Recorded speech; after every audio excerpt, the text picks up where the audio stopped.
በ1991 ዓ.ም በአፍሪካ ቀንድ አዲስ ሀገር ተወለደ። ኤርትራ ለአንዳንዶች ይህ የነጻነት ድል ነበር፣ ለሌሎች ግን ይህ የታሪክ ክፍተትና ቁስል ነው። ከዚህም በኋላ ኤርትራ በቀስታ ወደ አንድ ሀገር ሰው ተቀየረች።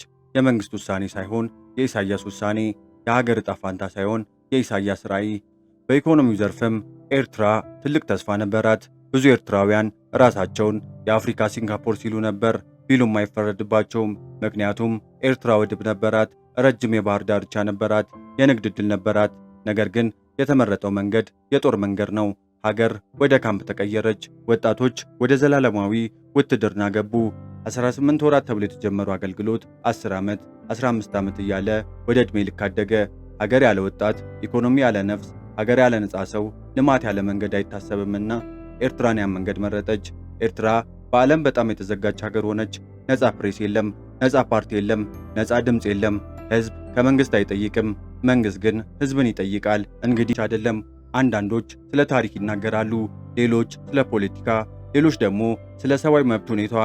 ግን በእውነት ኤርትራን ለመረዳት ከፖለቲካ መግለጫዎች በላይ መሄድ ያስፈልጋል። የሰዎችን ሕይወት፣ የቤተሰብ ታሪክ፣ የወጣቶች ህልም፣ የተሰበረን ተስፋ ማየት ያስፈልጋል። በኢሳያስ አገዛዝ ስር መንግስት ከሀገር ጋር ተመሳሳይ ሆነች። መንግስትን መቃወም ሀገርን መቃወም ተብሎ ተቆጠረ። ይህ አስተሳሰብ በቀስታ ህዝብን ወደ ፍርሃትና ወደ ዝምታ መራው። ከዚህም በላይ የኤርትራ ማህበረሰብ በጣም ያጎሳቆለው ነገር ዘላለማዊ የጦር አገልግሎት ስርዓት ነው። መጀመሪያ 18 ወር ተብሎ የተጀመረው አገልግሎት ጊዜ እየሄደ እያለ መጨረሻ ሆነ። ወጣት ወንድና ሴት ትምህርት ሳይጨርሱ ሕይወታቸውን ሳይጀምሩ ወደ ካምፕ ተወሰዱ። ይህ ስርዓት በቃለው።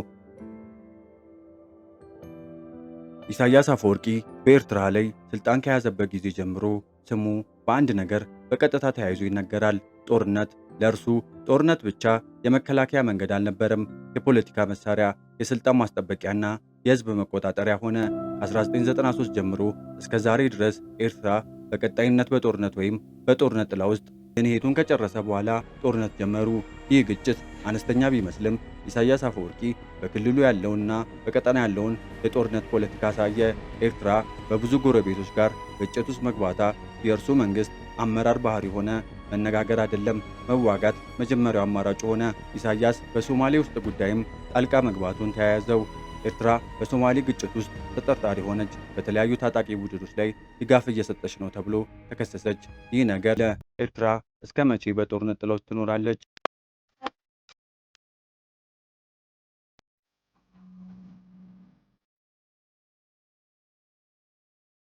ኤርትራ ከኢትዮጵያ ከተለየች በኋላ በመጀመሪያው ዓመታት የዓለምን ድጋፍ አገኘች።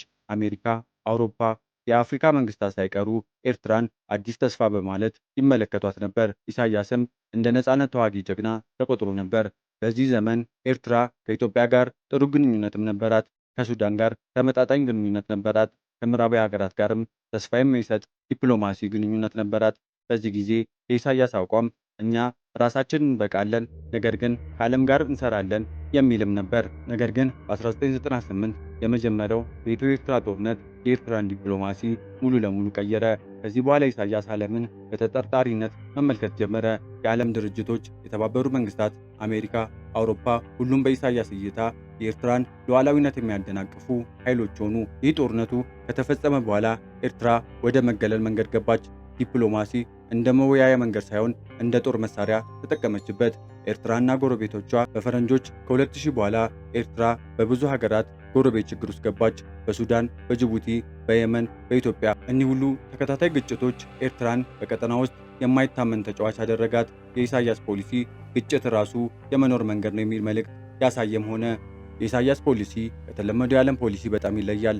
እርሱ ትብብር እንደ ድክመት ይመለከታል፣ መገለልን እንደ ጥንካሬ ያያል። ይህ አመለካከት ኤርትራን ከዓለም ካርታ ላይ ብቸኛ አደረጋት። የዲፕሎማሲ መገለል መጨረሻው በሕዝብ ላይ ይወርዳል።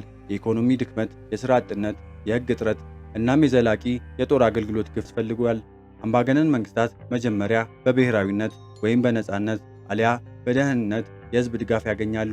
ግን ከጊዜ ጋር ይህ ተቀባያኔ ሕጋዊ መሰረቱ ይናወጣል። የፖለቲካ ኢኮኖሚ ምሁራን ደግሞ መንግስት የሚወድቀው ሰዎች ምን ሲያጡ ነው ብሎ ይጠይቃል። መልሱ ነገን ተስፋ ሲያጡ፣ ዋጋ ሲጨምር፣ ስራ ሲጠፋ፣ ወጣቶች ወደ ውጭ ሲሄዱ፣ መንግስት ኃይል ቢኖረውም መሰረቱ ይዘባል ይላሉ።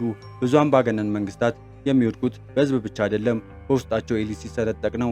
በከፍተኛ ባለስልጣናት መካከል መተማመን ሲጠፋ መንግስት ይወድቃል ይላሉ። ይህ መሰንጠቅ ብዙ ጊዜ በጸጥታ ይጀምራል፣ መጨረሻ ግን ይገለበጣል። ታሪክ አንድ ነገር ያስተምራል። አምባገነን መንግስታት በኃይላቸው አይወድቁም፣ በድክመታቸው ይወድቃሉ። የተሰበረ ህጋዊነት፣ የደከመ ኢኮኖሚ፣ ጦርነት አይጀምርም ብለን ማረጋገጥ ሆነ ቾይስ ብለው የሚጠሩት ነገር አለ። መሪዎች ጦርነት ሲጀምሩ ወጪና ትርፍ ይመዝናሉ። የኢኮኖሚ መፍረስ፣ የዓለም ግፊት፣ የህዝብ መከራ፣ የስልጣን አደጋን እንደ ወጪ ያሉ፣ እንደ ትርፍ ደግሞ የውስጥ ችግርን ወደ ውጭ ጠላት መምራት፣ የብሔራዊ ስሜትን ማነሳሳት። ምሁራን ይላሉ አንድ መንግስት ጦርነት የሚጀምረው ወጪው ከትርፉ ከበለጠ ነው። ብዙ ጊዜ የውጭ ግጭት የሚጠራው የውስጥ ችግር ሲበዛ ነው። የኢኮኖሚ ችግር፣ የህዝብ መቃወም፣ የፖለቲካ ክፍፍል። በፖለቲካ ክፍፍል ወቅት መንግስታት አንድነት በውጭ ጠላት ወደሚል መንገድ ሊያመሩ ይችላሉ። ነገር ግን ይህ መንገድ ለአጭር ጊዜ ውጤት ቢኖረውም ለረጅም ጊዜ ግን አደጋ አለው። ጦርነት ማለት ቃላት ብቻ አይደለም። ሰው፣ ገንዘብ፣ መሳሪያና ሎጂስቲክ ይፈልጋል። ምሁራን ይጠይቃሉ፣ ኢኮኖሚው ይችላል ወይ? ህዝቡ ይደግፋል ወይ? ዓለምስ ምን ይላል? በዘመናዊ ዓለም ጦርነት መጀመር ቀላል ነው፣ መውጣት ግን እጅግ። ሰብስክራይብ በማድረግ ቤተሰብ እንዲሆኑም በትህትና ጠየቅን።